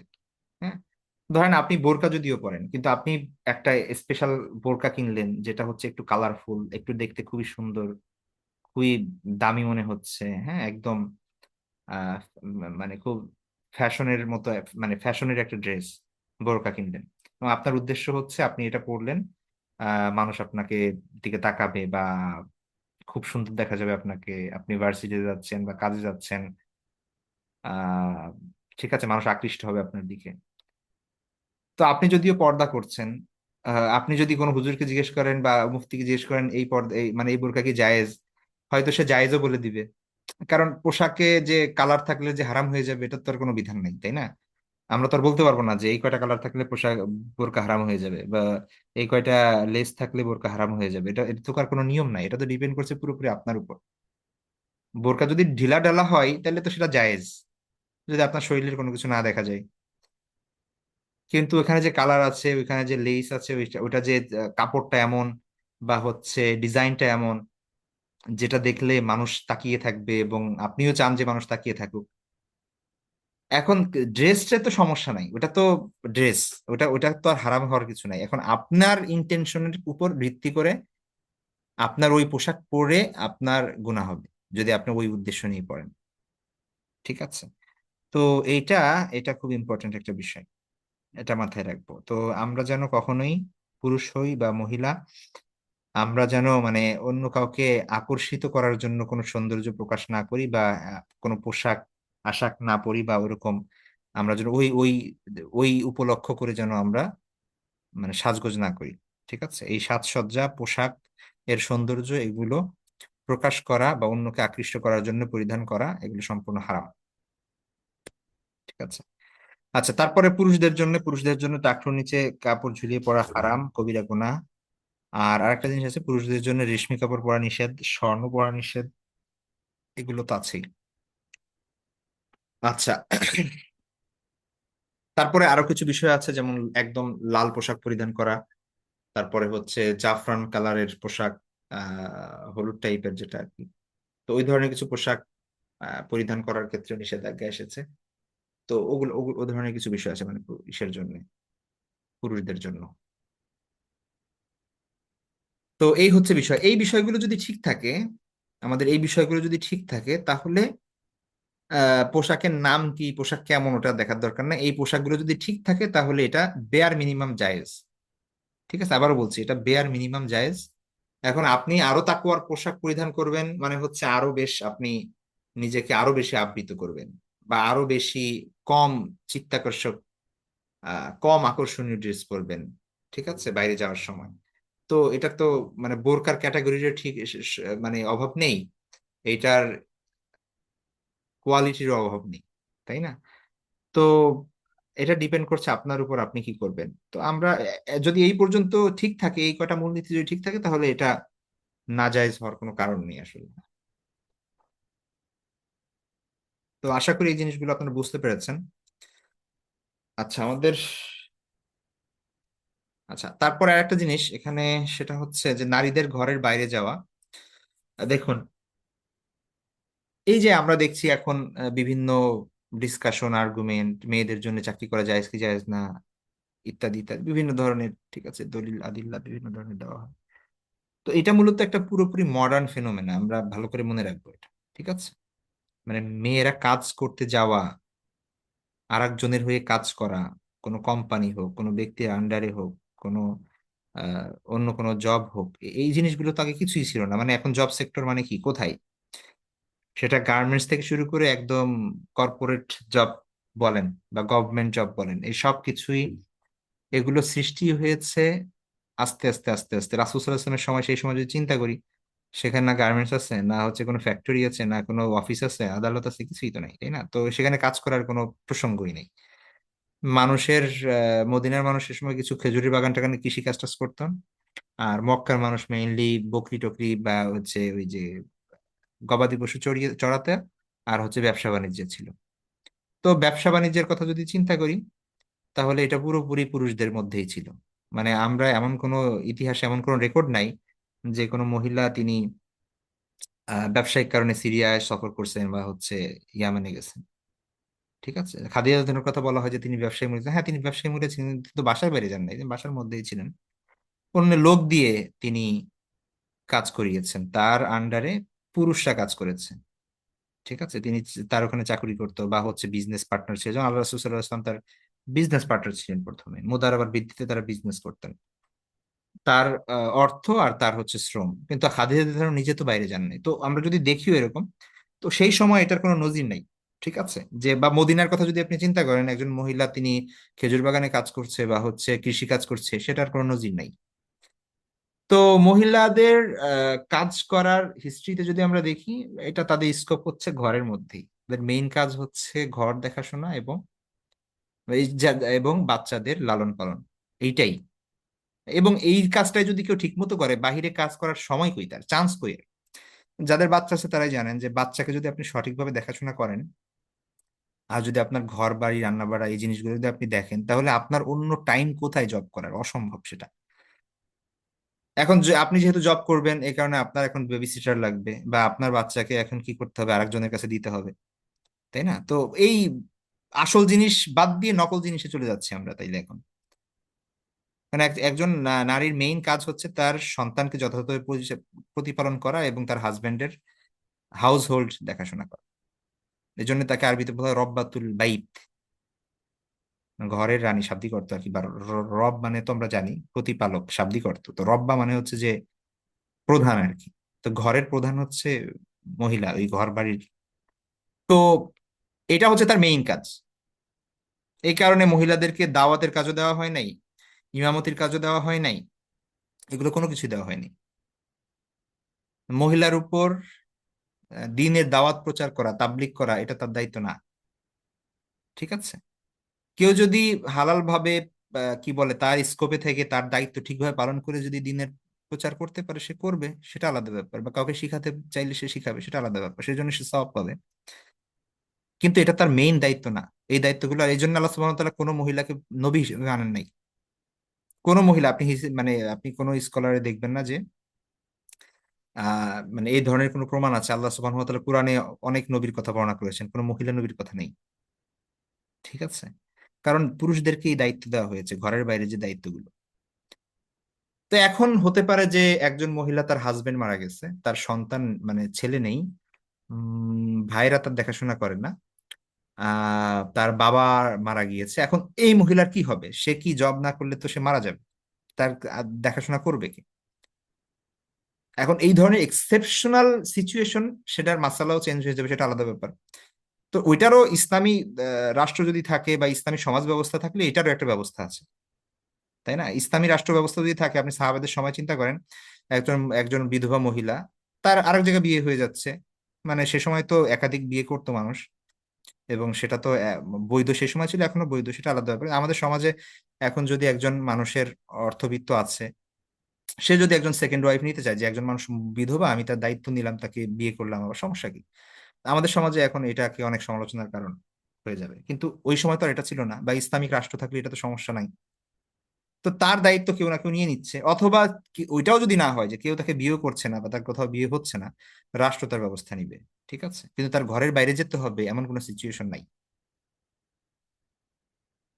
ঠিক আছে? এটা হচ্ছে মানে সাধারণ রুল বলছি, যে ইসলাম মহিলাদেরকে বাড়ির বাহিরে যাওয়া বা কাজ করা জায়েজ না যায় সেটা বলছি না, মানে কাজ করার কোনো স্কোপ রাখে নাই। মানে হয় না, আসলে এটা হবে না। কারণ বাইরে যাইতে হয় অর্থনৈতিক কারণে, আর অর্থনীতির পুরো বিষয়টাই মহিলার অন্যদের উপর ডিপেন্ডেন্ট। সে সে যখন ছোট ছিল, বিয়ের আগ পর্যন্ত তার বাবা দায়িত্বশীল, বাবার পরে হাজবেন্ড দায়িত্বশীল, হাজবেন্ডের পরে তার ছেলে দায়িত্বশীল। বাবা যদি মারা যায়, সেক্ষেত্রে ভাই, বড় ভাই থাকলে সে দায়িত্বশীল। কিন্তু একজন মেয়ের নিজের কোনো কাজ করতে হবে, অর্থ উপার্জন করতে হবে, ইসলামিক রাষ্ট্রে, ইসলামিক সমাজ ব্যবস্থায় সেটা মানে হয় না, এটার ওই স্কোপই নেই। ঠিক আছে? এখন আমি আবারও বলছি, এক্সেপশনাল সিচুয়েশন আসতে পারে। যেমন ধরেন আমি বললাম যে একজন মেয়ে, তার বাবা নাই, তার ভাই নাই, এখন তার মা আছে, সে আছে, এখন সে যদি কোনো জব না করে তাহলে কি হবে? ওই এক্সেপশনাল সিচুয়েশনের ক্ষেত্রে রাষ্ট্র ব্যবস্থা নিবে, সেটা আলাদা ব্যাপার। আমাদের যেহেতু ইসলামী সমাজ নাই, রাষ্ট্র নাই, বা সেটা ব্যবস্থা গ্রহণ করছে না কেউ, তো কি করবে? তো সেই ক্ষেত্রে হয়তো বা পারমিশন হতে পারে যে না, ঠিক আছে, আপনি জব করেন, কিন্তু আপনার খেয়াল রাখতে হবে যে আসল যেন ছুটে না যায়। আসল মানে হচ্ছে আপনার পর্দা যেন ছুটে না যায়, আপনার নামাজ যেন ছুটে না যায়, ইসলামের মেইন যে শরিয়ার যে বিধিবিধান, সেগুলো যেন ছুটে না যায়।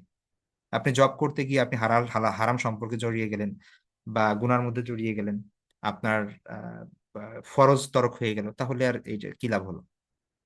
ঠিক আছে? তো সেই জিনিসগুলো মেনটেন করে হয়তোবা আপনাকে বৈধতা দেওয়া হবে, বা সেই হিসেবে বিবেচনা করে আমরা এখন বলতেছি হ্যাঁ, মেয়েদের জন্য জায়েজ আছে। কিন্তু মেইনলি মেয়েদের কাজ হচ্ছে ঘরের মধ্যে। ঠিক আছে? এখন মেয়েরা যখন বের হয়ে গেছে, এখন সন্তানের লালন পালন করার কি আছে? কাজের বুয়া, কিন্ডার গার্ডেন, বেবি সিটার। তো এই বাচ্চা বড় হলে তার থেকে কি আশা করা যায়? আমরা এখন চিন্তা করছি এত মুসলিম, এত মুসলমান, এত এই সেই, মুসলমানরা মার খাচ্ছে, এই হচ্ছে সেই হচ্ছে, ফিলিস্তিন, গাজা, কাশ্মীর, ইত্যাদি ইত্যাদি ইত্যাদি।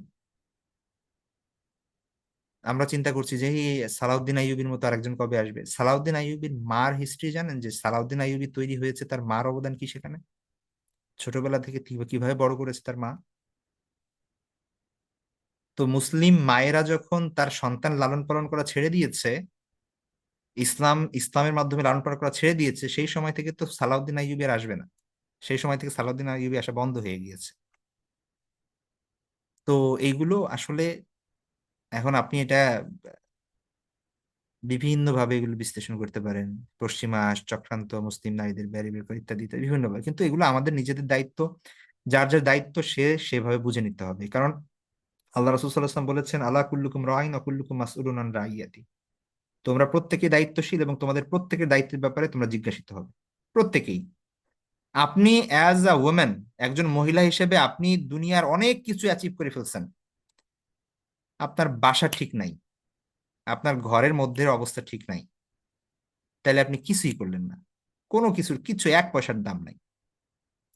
এমনকি দাওয়াতের ফিল্ডের কথা বলছি, আপনি আপনি ইসলাম প্রচার করে দিন শিখিয়ে মানুষকে একদম আপনার জীবন উৎসর্গ করে দিয়েছেন, আল্লাহ তো আপনাকে দেয় নাই এই দায়িত্ব। আপনি এক্সট্রা নফল কাজ করতেছেন, কিন্তু ফরজ বাদ দিয়ে তো করতে পারবেন না। আপনার হাজবেন্ড যদি আপনার উপর অসন্তুষ্ট থাকে, আপনার পরিবারের সন্তানাদি যদি আপনার ঠিকমতো প্রতিপালন আপনি না করতে পারেন, আপনার বাসা যদি আপনার ঠিক না থাকে, আত্মীয় স্বজনের সম্পর্ক ঠিক না থাকে, যেই দায়িত্বগুলো আপনার উপর আল্লাহ দিয়েছেন সেগুলো ঠিক না করে যদি আপনি মানে দেশ বিদেশ তালিম করে বেড়ান, আর যদি মানুষকে শিখিয়ে বেড়ান, সবকিছু করে বেড়ান, কিচ্ছু আসে যায় না। এই সব কিছু নফল কাজ আপনার জন্য, এগুলোর কোনো দায়িত্ব আপনাকে দেওয়া হয় নাই। যেটা দেওয়া হয়েছিল ওইটা আপনি পারেন নাই, ওই জন্য আল্লাহ আপনাকে ধরাবে। আর আল্লাহ যদি মাফ না করে তাহলে এর পরিণতি খুব খারাপ।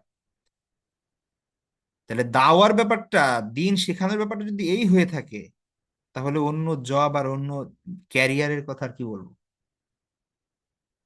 এটা একটু খুব ভালো করে মাথায় নিতে হবে আমাদের। আধুনিক সমাজে বাস করছি, এই সমাজের বা মিডিয়ার যে জিনিসগুলো দেখানো হচ্ছে ওইটার কারণে তো দিনের বিধান চেঞ্জ হয়ে যাবে না, আল্লাহর কোরআন তো চেঞ্জ হয়ে যাবে না, রাসূলের সুন্নাহ তো চেঞ্জ হয়ে যাবে না, ওগুলা তো সব সেম আছে। তো 500 বছর আগেও যে মাসালা ছিল এখনো তো সেটা ওইরকমই আছে, তাই না? ওইটা তো আর আমরা এখন ই করে দিতে পারবো না, যুগের কারণে বলে দিব যে এখন সব মহিলার আহ পর্দা শিথিল হয়ে গেছে, এটা তো সম্ভব না, তাই না? তো যাই হোক, সেটা আলাদা ব্যাপার। তো মেইন যে মেইন যে বিষয়টা সেটা হচ্ছে, বলতে চাচ্ছি যে নারীদের জন্য তার ঘর এটাই হচ্ছে তার কর্মস্থল, এবং এখানে কাজের অভাব নাই। আপনি যদি সত্যিকারে কাজ করতে চান আপনার সন্তানকে নিয়ে বা আপনার ঘর বাড়ি নিয়ে, ঠিক আছে, তাহলে এখানে কাজের অভাব নেই। আপনি আপনি মানে নিয়ত ব্যস্ত থাকবেন আপনি। তো যখন আপনি বাইরে যাবেন তখন দেখা যাচ্ছে এই কাজটা ঠিক মতো হবে না, তখন ঝামেলা তৈরি হবে বিভিন্ন। তো মেইন হচ্ছে, মূলনীতি হচ্ছে মেয়েদের আসল তার জায়গা এবং কর্মস্থল হচ্ছে ঘর, তার গৃহকর্ম এবং তার সন্তান লালন পালন, তার আহ, গৃহস্থলী সামলানো, এটাই হচ্ছে তার মেইন দায়িত্ব। ঠিক আছে, এই দায়িত্ব পালনে বিঘ্ন ঘটাই যে জিনিসগুলো নারী জীবনের মানে সেই জিনিসগুলো হচ্ছে নিষেধ। ঠিক আছে, তো তারপরেও ঘরের বাইরে কি মহিলারা যাবে না? যাবে, কিন্তু সেইখানে এই জন্য ইসলামে কিছু রুলস দিয়ে রাখছে। এই জন্য আপনার কোথাও সফর করতে গেলে মাহরাম লাগে, এমনকি উমরা বা হজে যেতে গেলেও আপনি একা যেতে পারবেন না। ঠিক আছে, খুব সেন্সিটিভ বিষয় এই জিনিসগুলো। তো আপনার বাইরে যেতে হলে, আপনার হাউস হোল্ড, আপনার ঘরের বাইরে যেতে হলে কিছু রুলস আছে, এই রুলস গুলো ফলো করতে হবে, মহিলাদেরকে বলছি, হ্যাঁ। তো এক নাম্বার ধরেন তো পর্দার বিষয়টা আছেই। আপনার যে মানে আল্লাহ সুবহানাহু ওয়া তাআলা কোরআনে সূরা আহজাবের মধ্যে বা সূরা নূরের মধ্যে পর্দার যে আয়াতগুলো, সেগুলো দেখলে বুঝবেন যে সেখানে যেটা বলা হয়েছে, এক্সট্রা কাপড়ের কথা বলা হয়েছে, মানে বোরকা আমরা এখন যেটা পরি, অর্থাৎ আপনার যে মেইন যে পোশাকটা আছে আপনি বাসায় যেটা পরেন, তার উপরে এক্সট্রা আরেকটা পোশাক পরে আপনি বের হবেন, যেটা আপনার পুরো শরীর ঢেকে ফেলবে। ঠিক আছে, তো এটাকে বোরকা বলেন, জিলবাব বলেন, তারপরে হচ্ছে খিমার বলেন, যাই বলেন, বিভিন্ন নামে আপনি বলতে পারেন, সেটা আলাদা ব্যাপার। কিন্তু মেইন কাজ হচ্ছে পুরো আপনার যে মেইন পোশাক, এটা যেন দেখা না যায়, বাইরে বের হওয়ার সময় এরকম ঢেকে যেতে হবে। তারপর এখন কথা হচ্ছে যে নেকাব বা হচ্ছে হাতের যে বিষয়টা, ওটা আমি আবারও বলছি যে সেটা নিয়ে ইখতিলাফ আছে, এবং অধিকাংশ স্কলারের মতে আহ চেহারা এবং হাত, এটাও যখন আপনি বাইরে যাবেন তখন এটা পর্দার অন্তর্ভুক্ত। ঠিক আছে, এটা এটা এটা ঢেকে রাখতে হবে। তারপরে ঘরের বাহিরের যাওয়ার সময় মেকআপ সাজসজ্জা গ্রহণ করা যাবে না, সুগন্ধি ব্যবহার করা যাবে না। এটা খুব বড় একটা জিনিস। অনেকেই আছে হিজাব টিজাব বোরকা টোরকা সব করেও তারপরে মানে পারফিউম লাগাই বেড়ে যায়। ঠিক আছে, আল্লাহ রাসূল সাল্লাল্লাহু আলাইহি ইসলামের হাদিস শুনেন, আবু মুসা আশআরী থেকে বর্ণিত যে আল্লাহ রাসূল সাল্লাল্লাহু আলাইহি ইসলাম বলেছেন, যখন কোনো মহিলা সুগন্ধি মেখে ঘর থেকে বের হয় এবং লোকরা তার পাশ দিয়ে যাওয়ার সময় তার ঘ্রাণ পায়, তাহলে সেই মহিলা জিনাকারী, ব্যভিচারিণী। সুস্পষ্টভাবে আল্লাহ রাসূলের হাদিস, তিরমিজি আবু দাউদে হাদিস এসেছে। তো আপনি ব্যভিচারিণী না হয়েও ব্যভিচারিণীর সিল আহ, মারা হয়ে যাবে। ঠিক আছে, সেই ট্যাগ আপনার লেগে যাবে যদি আপনি সুগন্ধি মেখে ঘর থেকে বের হন। আপনি পাবলিক বাসে চড়ছেন, আপনি লিফটে উঠছেন, আর ওঠানামা করছেন, সিঁড়ি দিয়ে ওঠানামা করছেন, আপনি আসা যাওয়া করছেন, অফিসে যাচ্ছেন, ক্লাসে যাচ্ছেন, কিন্তু আপনার এই পারফিউমের ঘ্রাণ আপনার ক্লাসমেট, আপনার কলিগ, আপনার হচ্ছে আপনার সাথে আসা যাওয়া করছে পাবলিক বাস বা যেই হোক না কেন, রাস্তাঘাটে, মার্কেটে, সে যেখানেই হোক, অন্য কেউ পাবে আর আপনি ব্যভিচারের গুণা পাবেন। ঠিক আছে। তৃতীয়ত হচ্ছে স্বামী বা অভিভাবকের অনুমতি গ্রহণ করা। তারা যদি বাবা থাকে বাবার অনুমতি, বা হাজবেন্ড থাকলে হাজবেন্ডের অনুমতি, এটা অনুমতি নিয়ে যেতে হবে, বা অনুমতি থাকতে হবে। হাজবেন্ডের যদি ব্যাপক অনুমতি থাকে যে না বাহিরে যেতে পারবে, বা বাহিরে যাওয়ার তার অনুমতি আছে, তাহলে সে অনুমতি, ওইটাই অনুমতি হিসেবে ধরা হবে। দূরের সফর হলে একা যাবে না, কোনো মাহরাম পুরুষ থাকবে, সেটা আমরা জানি অলরেডি। তারপরে যে অলংকার পরা হয়, ভেতরে আপনার চুড়ি পরে আছেন বা পায়ে নুপুর পরে আছেন বা যাই পরেন না কেন, এগুলোর কোনো শব্দ কোনো নন মাহরাম শুনবে না, এমন ভাবে করতে হবে। ঠিক আছে, এটা কেউ যদি আপনার নুপুর পরা বা হচ্ছে এই যে আপনার চুরির শব্দ কেউ যদি পায়, তাহলে সেটাও ওই সেম গুনাহ। গায়ের মাহরাম তথা বেগানা পুরুষের দিকে দৃষ্টিপাত করবে না। আহ মানে হঠাৎ দৃষ্টি পড়ে গেলে সেটা ঠিক আছে, অথবা সাধারণভাবে পুরুষদেরকে দেখা যায় আছে, বা মহিলারা দেখতে পারে, যদি সেখানে তার কোনো ইয়া না হয়, মানে সমস্যা না হয়, বা হচ্ছে আহ কোনো কামনা বা বাসনা যদি না থাকে। ঠিক আছে, কিন্তু একজন নায়ককে আপনার খুব ভালো লাগে, আপনি তাকে দেখলেই আপনি মানে কল্পনার রাজ্যে হারিয়ে যান, তাহলে তাকে দেখা আপনার জন্য জায়েজ হবে না। এমনি ভাবে কোনো, যদি কোনো স্কলারও থাকে যে তিনি ওয়াচ করতেছেন আর তাকে দেখতে খুব ভালো লাগতেছে, আর আপনার তাকে দেখতে খুবই ভালো লাগে, এইভাবে হলে তাকে দেখাও না যায় আপনার জন্য। মাহরাম নয় এমন পুরুষের সাথে অতি প্রয়োজন ছাড়া কথা বলা নিষেধ। ঠিক আছে, এখন অনেক স্টুডেন্ট বোরকা পরে হিজাব পরে ভার্সিটিতে যায়, আর তার গ্রুপে ফ্রেন্ড সার্কেলের মধ্যে ছেলে বন্ধু মেয়ে বন্ধু সবাই মিলে একসাথে আড্ডা মারতেছে, সময় পাস করতেছে। ঠিক আছে, এবং মনে করতেছে এটা তো আমরা মানে লেখাপড়ার জন্য করতেছি ইত্যাদি, এগুলো কিন্তু কোনোভাবে জায়েজ নাই। ঠিক আছে, যদি আপনি বাইরে যান, পরপুরুষের সাথে যদি কথা বলতে হয়, যতটুকু প্রয়োজন ততটুকুই, এবং এমন ভাবে তাই কোমল ভাষায় কথা বলা যাবে না যে সে এটার দ্বারা আকৃষ্ট হয়ে পড়ে। ঠিক আছে, কোমল কণ্ঠে কথা বলতে নিষেধ করেছে আল্লাহ সুবহানাহু ওয়া তাআলা বলেছেন কোরআনের মধ্যে, সূরা আহজাবের 32 নম্বর আয়াত, দেখতে পারেন। তো এই জন্য এই জিনিসগুলো খুব সিরিয়াস বিষয়, গুরুত্বপূর্ণ বিষয়, যেগুলো আমরা এখন একদমই ফলো করি না বা করতে চাই না, বা বিভিন্ন ধরনের গাফিলতি আছে আমাদের মধ্যে অনেকভাবেই। হ্যাঁ, তো সবার জায়গা থেকে আমরা চেষ্টা করব যে একটু একটু হলেও আস্তে আস্তে আস্তে আস্তে নিজেদেরকে একটু একটু একটু একটু ঠিক করা। অনেকের জন্য এটা কঠিন যে একেবারে সবকিছু পরিবর্তন করে একদম আপনি হয়ে যাবেন। তো আপনি স্টেপ বাই স্টেপ আস্তে আস্তে আস্তে আস্তে কি করেন, মানে আজকে থেকে কালকে যেন আপনি একটু বেটার ওয়েতে চলতে পারেন। ঠিক আছে, তো সেভাবে চেষ্টা করতে হবে আর কি, আস্তে আস্তে আল্লাহর কাছে সাহায্য চাইতে হবে। তো আমাদের সময় একদমই শেষ, 10:30 বেজে গেছে। বাকি জিনিসগুলো আপনারা নিজেরা একটু করে নিন, এগুলো বাকি সবকিছু আপনারা জানেন, ইসলামের পর্দার বিধান, এগুলো তো আসলে আমরা সবাই মুসলিম। এখানে যদি এমন থাকতো কেউ অমুসলিম বা হচ্ছে সেকুলার, যাদেরকে যুক্তি দিয়ে পর্দা বুঝাইতে হবে, তো তো সেটা তাদের জন্য ক্লাস করা, মানে পরের বিষয়গুলো দরকার ছিল, এগুলো আপনাদের জন্য দরকার নাই, কারণ আমরা সবাই জানি যে পর্দা ফরজ, আমরা সবাই জানি যেটা আল্লাহর বিধান, আমরা সবাই জানি যেটা করতে হবে। সুতরাং এটা যুক্তি দিয়ে বোঝানোর কিছু নাই পর্দা কেন গুরুত্বপূর্ণ, কেন হচ্ছে আপনার এটা করলে ভালো, না করলে খারাপ, ইত্যাদি ইত্যাদি। এগুলো আমাদের বোঝানোর কিছু নাই, অলরেডি আমরা সবাই জানি, ঠিক আছে? তো এগুলো আপনারা তারপর নিজেরা একটু করে নিয়েন। আর একটা হচ্ছে যে যাদের মানে আহ, যাদের সাথে পর্দা নেই, মানে হচ্ছে যারা মাহরাম আমাদের, তো এরকম আমরা জানি যে যে কি বলে, যেই পুরুষদের জন্য নির্দিষ্ট কিছু নারী আছে এবং নারীদের জন্য নির্দিষ্ট কিছু পুরুষ আছে, যাদের সাথে দেখা দেওয়া এটা জায়েজ, এখানে কোনো পর্দা লাগে না। এবং এমন মানুষ আছে যাদেরকে বিবাহ করা সম্পূর্ণরূপে হারাম, ঠিক আছে? তো এখানে লিস্ট দেওয়া আছে, আপনারা একটু দেখে নিন, আশা করি সবাই জানেন। তারপরে এখানে একটু দেখে নিন আপনারা, আমাদের সময় নাই এই জন্য আর সামনে কন্টিনিউ করতে পারছি না।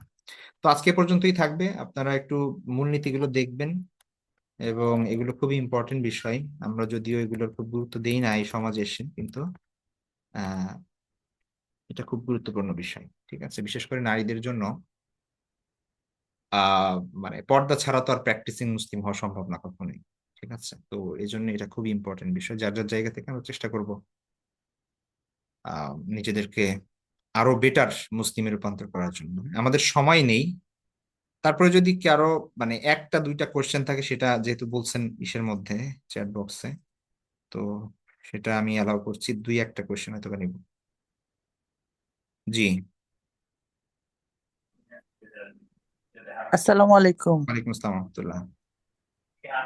আ- আ- উম, হুজুর, আমি একটু জানতে চাচ্ছি যে বাসায় আমার ছেলে জি। ক্লাস 10-এ পড়ে। জি। হ্যাঁ, তো বাসায় তো ওড়না রেখে কাজ করি বা ওড়নাটা রেখে কাজ করি, ওড়নাটা তখন থাকে না, এটা কি ঠিক? না, এটা ঠিক না। আহ, আচ্ছা, ঠিক ছেলে আছে। হোক, বাবা হোক, মানে এই ধরনের ক্লোজ রিলেটিভ যারা আছে, যারা মাহরামের মধ্যে, ভাই, তাই না? জি। তো তাদের সামনে আপনি চুল দেখাতে পারবেন, আপনার হাত দেখাতে পারবেন, ওইভাবে পর্দা তো আর জরুরি না, কিন্তু আপনার কোনো প্রাইভেট পার্টস বা সেটার অবয়ব এই ধরনের কোনো কিছুই যেন কোনোভাবে বোঝা না যায়, এবং যেটা দৃষ্টিকটু এরকম যেন কিছু না হয়, ঠিক আছে? জি, আচ্ছা, ধন্যবাদ। জি, আসসালামু আলাইকুম। জি, ওয়ালাইকুম আসসালাম। জি, আমার একটা প্রশ্ন ছিল যে আমরা যারা বাইরে থাকি, এমনিতে তো দেশে থাকতে সুগন্ধি ইউজ করতাম না, কিন্তু এখানে আমাদের ঘরে একটু রান্না বান্না হইলে সবকিছু লাগানো থাকে, তো ঘরে একটু রান্না বান্না হইলে তো আমরা বাইরে গেলে মানে ওটা একটা দুর্গন্ধ হয় আর কি, সব গন্ধ মিলাইয়া, যার কারণে মানে পারফিউম না ইউজ করলে এটা মানে হয় না। এখন এটা আসলে কতটুকু যায়? না, এটা জায়েজ হবে না। এটা আমরা মানে প্রথম দিকে ইউজ করতাম না। আমরা হলো ডাক্তারের অফিসে কাজ করি, তো হুম। এখানে অনেক রুগী আসে, বাঙালি রুগী আসে। বাঙালিরা তো আমরা একটু মশলাযুক্ত খাবার বেশি খাই। তো যখন রুগীরা আসে তখন ওনাদের শরীর থেকে যে গন্ধটা আসে, ওইটা থেকে তখন মানে মোটামুটি সবারই একটা অস্বস্তি শুরু হয়ে যায় আর কি। তো ওইটা দেখার পরে থেকে মানে বাধ্য হয়ে এখন আর কি ইউজ করি।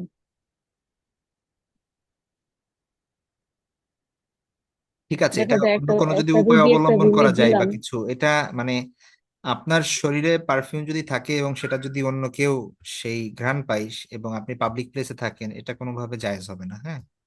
এটা মানে আমার সেই ক্ষমতা নাই এটা বলার যে জায়েজ হবে।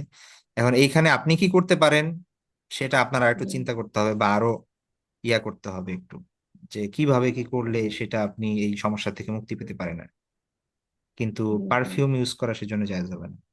অথবা হালকা ভাবে, যে ধরেন আপনি একটা মাস্ক পরলেন, মাস্কে হালকা পারফিউম লাগালেন, যাতে আপনি শুধু ঘ্রাণটা পাচ্ছেন, যাতে করে আপনার নাকে দুর্গন্ধ না লাগে। কিন্তু আপনি শরীরে বা হচ্ছে আপনার পোশাকে এমন ভাবে পারফিউম ইউজ করা যেটা সব জায়গায় ছড়িয়ে যাচ্ছে এবং মানুষ পাচ্ছে আপনার সাথে যে আছে, এটা জায়েজ হবে না। উম, এখানে আসলে রান্নাটা হয়, এখানে দরজা জানালা সব বন্ধ থাকে, তো ঠান্ডা এলাকা, দরজা জানালা খোলা হয় না, যার কারণে মানে সব মানে বন্ধ একসাথে বুঝতে আটকা পারছি। পড়ে। আর হচ্ছে মানে ব্যাপারটা হচ্ছে কি, ধরেন হাদিসের মধ্যে যদি এটা নর্মাল ভাবে থাকতো না, যে ধরেন ব্যাস মানে অনুৎসাহিত করা হয়েছে ব্যাপারটাকে, তাইলে ওটার গুরুত্ব কম থাকতো, তাহলে হয়তো বা এটা স্কলাররা এটাকে একটু ছাড় দিতেন। কিন্তু হাদিসের মধ্যে যে শব্দ ইউজ করা হয়েছে সেটা খুব ভয়ানক আর কি। হ্যাঁ, বলা হয়েছে যে এটা ব্যভিচারিণী। তো হুম, এটা আল্লাহ রাসূল সাল্লাল্লাহু আলাইহি ওয়াসাল্লাম নিজে কখন এই কথা বলেন, যে কতটা সিরিয়াস হলে, বুঝতে পেরেছেন ব্যাপারটা? তো এই জন্যে হুম, এটার তীব্রতা খুব বেশি আর কি। তো যার কারণে এটা বলা কোনোভাবেই সমীচীন না যে জায়েজ হবে, ওই কারণে। ঠিক আছে, আর আসসালামু কারণ? আলাইকুম ওস্তাদ, আপনি অনুমতি দিলে আমি এই আপুর একটা সমাধান দিতে পারি। জি জি বলেন। এটা হচ্ছে জি বাইরের দেশে রান্না করার সময় এক ধরনের মোম পাওয়া যায়, একটু জি, সুন্দর মোম গন্ধ। আমরা ধরাই। এই জি মোমটা জি জি। ধরানো, আমি বলি আপু, এই মোমটা খালি একটা জায়গায় না, ঘরে কয়েক জায়গায় রাখতে হবে। আর আপনার যে কাপড়গুলো সেগুলো ক্লোজেটে ভরে রাখতে হবে। বাইরে বের হওয়ার সময় আপনি গায়ের জামা চেঞ্জ করে আপনার ওই ক্লোজেটে কাপড় পরলে সেটাতে আর খাবারের গন্ধ থাকবে না। জি, এটাই মোম হইতো আমরা উপায়, ধরাই। এবং এটাই ওইখানকার মুসলিমরা এইভাবেই করে, যেহেতু পারফিউম ইউজ করা যাবে না। যে কোনো না কোনো সমস্যার সমাধান, মানে সমস্যা তো সমাধান থাকলে সমাধান অবশ্যই পাওয়া যাবে। আপনি হয়তো আরো সমাধান থাকতে পারে, সেটা নিজেদের মতো করে বের করবেন। হ্যাঁ, বাকি হচ্ছে এটার যে জায়েজ হবে ওইটার কারণে, এটা আমার বলার সেই ক্ষমতা নাই। জি জি। জি ঠিক আছে, আর কারো কোনো বিষয় না থাকলে আমরা শেষ করি ক্লাস। আসসালামু আলাইকুম। জি, ওয়ালাইকুম আসসালাম রহমতুল্লাহ। উস্তাদ, আমি একটা কোশ্চেন ছিল আমার, আমি কি জি বলতে পারি? জি বলুন। আমি জি আমি হচ্ছে ঢাকায় আছি, ধানমন্ডিতে। তো আমি ঢাকায় এসে আমার হচ্ছে জামাত জামাতে ইসলামের সাথে, এই সংগঠনের সাথে জড়িত হয়ে গেছি আর কি। তো উনারা উনারা বলছে যে হলো দিন প্রচার ফরজ, নারী পুরুষ নির্বিশেষে। তো আমি সংসার করছি, আমি অবশ্য চাকরি করতাম, 17 বছর হুম চাকরি করছি, কিন্তু ঢাকায় এসে চাকরি ছেড়ে দিয়েছি।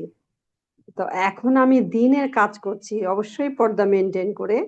আমরা হুম কোরআনের দার্স করি, কোরআনের তাফসির করি, কোরআনের দার্স করি, সব মহিলা সমাবেশে। হুম আমার বাসাতেও আমি প্রোগ্রাম রাখি। আবার দিনী বোনদের প্রত্যেক বাসায় বাসায় আমরা এই মহিলাদের মধ্যে কোরআনের দার্স করি, কোরআনের তাফসির আলোচনা করি। তো এটা কি আমাদের জন্য কি এটা ইয়ে হচ্ছে? প্রথমত আহ জামাত ইসলামের সাংগঠনিক অনেক বিষয় আছে। হ্যাঁ, একটা মানুষ জি যে কাজ করে সে সেটার দিকেই ফোকাস করবে, স্বাভাবিক।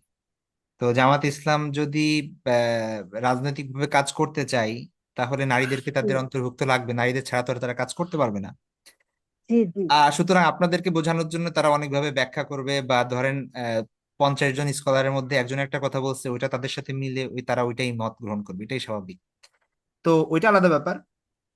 আপনার জন্য জায়েজ কি জায়েজ না সেটা আমি বলছি। জামাত ইসলাম করা না জায়েজ না, আবার দিনের কাজ করাও আপনাদের জন্য না জায়েজ না, ভালো করে বুঝেন। আমি বলেছি জি নারীদের জন্য প্রধান কাজ হচ্ছে তার হাউস হোল্ড এবং সংসার। হাজবেন্ড, সংসার। জি এইটাকে ঠিক রেখে যদি আপনি দিনের এক্সট্রা কাজ করতে পারেন, কাউকে কিছু শেখাতে পারেন, আপনার জি পরিচিত মানুষের মধ্যে দিনের প্রচার করতে পারেন, আলহামদুলিল্লাহ করতে পারেন। কিন্তু এই জায়গায় যদি আপনার ওই কাজ করতে গিয়ে যদি আপনার সংসারে আপনি ঠিকমতো দায়িত্ব পালন না করতে পারেন, তাহলে গুনাহগার হবেন, এটা বলছি আমি। ঠিক আছে। আর আচ্ছা। দ্বিতীয় বিষয় হচ্ছে, আপনি যে আপনার ব্যাপারটা বলি, আপনি যে কাজ কারবার করছেন জি সেটাই প্রথমত যদি আপনার হাজবেন্ডের পূর্ণ সমর্থন থাকে, অনুমতি থাকে, তাহলে করতে পারবেন, এবং আপনার সংসার যদি ঠিক থাকে, এই দুইটা শর্ত দিয়ে। হ্যাঁ, যদি আপনার হাজবেন্ড বলতে চাই তুমি এদিকে কেন যাও, আপনি তাকে যুক্তি দিয়ে বুঝাচ্ছেন উনি হ্যাঁ যদি এখানে পছন্দ ভালো না লাগে, করেন তাহলে তখন করা কিন্তু যাবে না। তখন কিন্তু এটা কোনোভাবেই উচিত হবে না বা জায়েজও হবে না। ঠিক আছে, আপনার হাজবেন্ড যদি বলে যে আচ্ছা, আজকে থেকে তোমার সব বন্ধ, ব্যাস বন্ধ, আচ্ছা, এখানে কোনো আর কোনো কথা নাই। আর জামাত ইসলামের ওনারা যেটা বলছেন সেটা ফরজে আইন তো কোনোভাবেই না, এটা তো পুরুষদের জন্য ফরজে আইন না, সবার জন্য ইয়া করা, মানে সবার যে আলেম হইতে হবে, সবার যে দাওয়াত দিতে হবে, এরকম একটা ফরজে কিফায়া। ঠিক আছে। আর তাদের এটা আলাদা একটা ব্যাখ্যা আছে, তাদের অনেক বিষয় নিয়ে ভিন্ন ব্যাখ্যা আছে যেগুলো মেইন স্ট্রিম উলামায়ে কেরামের বাইরে। হ্যাঁ, তো যাই হোক, আমি সেটা সমালোচনা করছি না, তারা ভালো নিয়তে হয়তো বা করছে। কিন্তু আপনার স্পেসিফিক ভাবে আপনার ব্যাপারে যদি বলি, আপনার জন্য তখনই জায়েজ হবে আপনার সাংসারিক সকল দায়িত্ব আপনি যথাযথভাবে পালন করবেন এবং আপনার হাজবেন্ডের পূর্ণ অনুমতি আছে। তাকে না বলে, তিনি জানলে অনুমতি দিবেন না কিন্তু না বলে চলে গেলেন দিনের কাজ করতে, এইটা কোনোভাবে জায়েজ হবে না। আপনি যতক্ষণ বাইরে থাকবেন ততক্ষণ আপনার গুনাহ হবে। আচ্ছা আচ্ছা। আসসালামু আলাইকুম ওস্তাদ, আমার একটা প্রশ্ন ছিল ছোট। জি বলুন। ধরেন কোনো হাজবেন্ড যদি এত ওই যে এইসব ক্লাস ক্লাস করি এগুলো পছন্দ না করে, তাহলে কি না জানে করা যাবে? জটিল কোশ্চেন। হাজবেন্ডকে না জানায় তো আসলে এগুলো করা যাবে বা না। যদি বুঝে, আমি বুঝতেছি সে পছন্দ করতেছে না, কিন্তু হ্যাঁ, দেখতে হবে আপনি যেটা করছেন সেটা কি আপনার জন্য ফরজ না ওয়াজিব না নফল না কি, এটা এই হচ্ছে যে ধরেন ইম্পর্টেন্ট। এগুলোই ক্লাস করতেছি, ধরেন তাহলে আমি এগুলো একটা কি? রুল বলি আপনাদেরকে, সেটা হচ্ছে লা হাদিস, এটা আমি রুল মানে আমার নিজের রুল না, এটা হাদিস, লা তাআতা লি মাখলুকিন ফি মাসিয়াতিল খালিক। বান্দার আনুগত্য করা যাবে না আল্লাহর বিরোধিতা করে। সুতরাং ধরেন কোনো হাজবেন্ড বললো যে তুমি পর্দা করবে না, এইখানে হাজবেন্ডের অনুমতি দরকার নাই। হাজবেন্ড কি বলতেছে না বলতেছে কিচ্ছু আসে যায় না, আপনার পর্দা করতেই হবে, বরং হাজবেন্ডের কথা শুনে আপনি পর্দা না করলে আপনার গুনাহ হবে। নামাজ পড়তে দিবি না হাজবেন্ড, কিছু করার নাই, আপনার এখানে নামাজ পড়তেই হবে, হাজবেন্ডের কি বলতেছে এখানে শোনা যাবে না। দ্বীনের জ্ঞান অর্জন করাও ফরজের মধ্যে পড়ে। এখন কথা হচ্ছে যে আপনার হাজবেন্ড কি স্পেসিফিক ভাবে আপনার এই মোবাইলে জুম ক্লাসে জয়েন করা বা এইখানে পড়া নিয়ে সমস্যা নাকি কোরআন শেখাই সমস্যা? তাকে আপনি বলেন যে ঠিক আছে আমি এখানে করবো না কিন্তু আমার যে কোরআন শেখা ফরজ, তাহলে এটার ব্যবস্থা করে দাও, কিভাবে করবে তুমি জানো।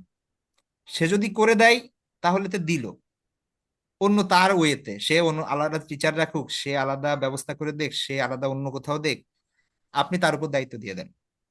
আপনার এখানে করা এটা জরুরি না, এটা ফরজ না। বুঝতে পারছেন ব্যাপারটা? আপনার দিন শিক্ষা বা হচ্ছে না কোরআন। না, আমার প্রশ্ন কথা ওইটাই, মানে ওইটা ফরজ তো না, দিন অর্জন করা তো হ্যাঁ, আমার দিন জন্য অর্জন ফরজ। করা ফরজ, মানে হচ্ছে অবশ্যই মানে যেমন কোরআন শুদ্ধ করে পড়া এটা তো ফরজ, নামাজ কিভাবে পড়তে হয় এটা শেখা এগুলো ফরজ।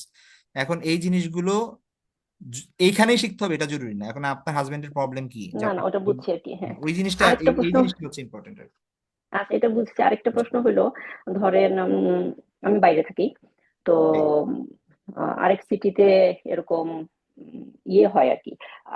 শুনলাম যে ইংল্যান্ড থেকে বড় বড় স্কলার আসছে, স্কলার বা ইয়া এরকম চেষ্টা করে আর কি, যে এখানকার যে বাচ্চারা আছে বা মানুষজন আছে তাদেরকে একটু কি বলে ওয়াজ নসিহত করতে, বা কিভাবে তাদেরকে ইয়ে করা যায়। তো ধরেন আমার একটা বাচ্চা আছে, যদি এমন হয় হাজবেন্ড রাজি না, ও যদি না থাকে বাসায়, আমি কি আমার বাচ্চার জন্য যেতে পারি? আমার জন্য তো এটা ইয়ে হবে না হয়তো, কিন্তু বাচ্চাদের ধরেন জ্ঞানার্জনের জন্য, যে ওইখানে একটা পরিবেশ পাইলো সমবয়সী বাচ্চাদের দেখে সে এটা তো একটু অনুপ্রাণিত। অ্যাপ্রিসিয়েটেবল, আপনার আপনার চিন্তা ঠিক আছে এবং এটা বাচ্চাদের জন্য খুব জরুরিও। বাকি এইসব আপনি আসলে এখানে হাজবেন্ডের অনুমতি ছাড়া করতে পারবেন না।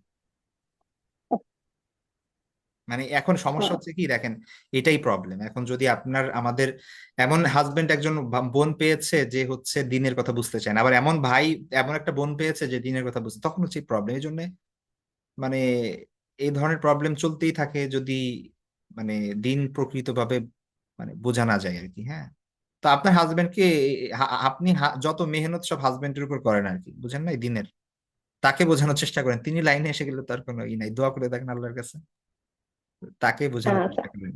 আপনারাও দোয়া করেন। জি জি, অবশ্যই অবশ্যই। আসসালামু আলাইকুম। জি, ওয়ালাইকুম আসসালাম। ঠিক আছে তাহলে সবাই ভালো থাকবেন, নেক্সট ক্লাসে আবার দেখা হবে। আল্লাহ হাফেজ, আসসালামু আলাইকুম রহমতুল্লাহি